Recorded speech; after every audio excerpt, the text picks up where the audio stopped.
This is Dabu7.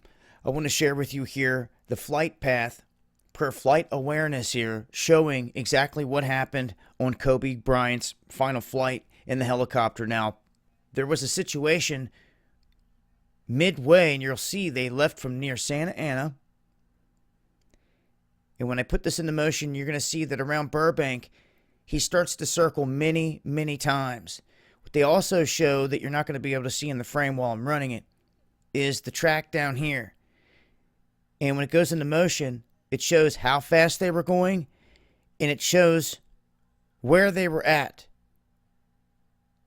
It's got the feet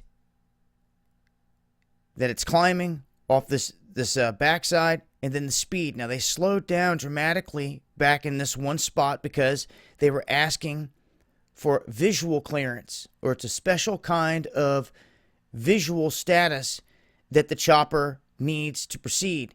Now, apparently, those in the control tower told him he was too low in this area to proceed doing that. So he circled multiple times because of the fog, and they were trying to get flights out of there. For whatever reason, they don't state why. He just takes off and heads off this way. And then there's an abrupt heading south right before they crash. Now, I'm going to put this into motion. What you're going to see here, the helicopter comes up around this region and does multiple circles right here. Multiple times, back and forth, all over the place, trying to land, and did not get the clearance. Takes off, and as they put it now, it looks like he flew into the side of a mountain. The only issue that I have with all of this at this point is that the details of the final minute are sketch. And what I mean by that is, when you look into this, they say that he climbed to 2,000 feet. So he was high enough to clear this stuff in the region. He then descended at a rate of more than 4,000 feet per minute. This happened before he ran into the mountain.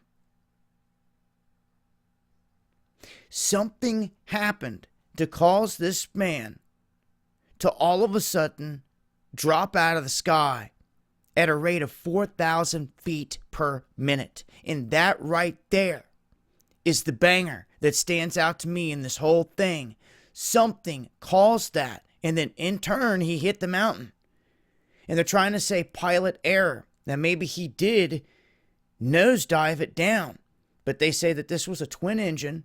If one went out, they still would have had the other engine, and that it makes no sense under any circumstance why he would have tried to have dropped that quickly, especially in the conditions that they had. So this is the biggest thing that stands out to me, and it even states it in multiple different articles right here, that they climbed to 2,000 feet at a speed of 185 miles per hour, only to abruptly drop at a rate of more than 4,000 feet per minute.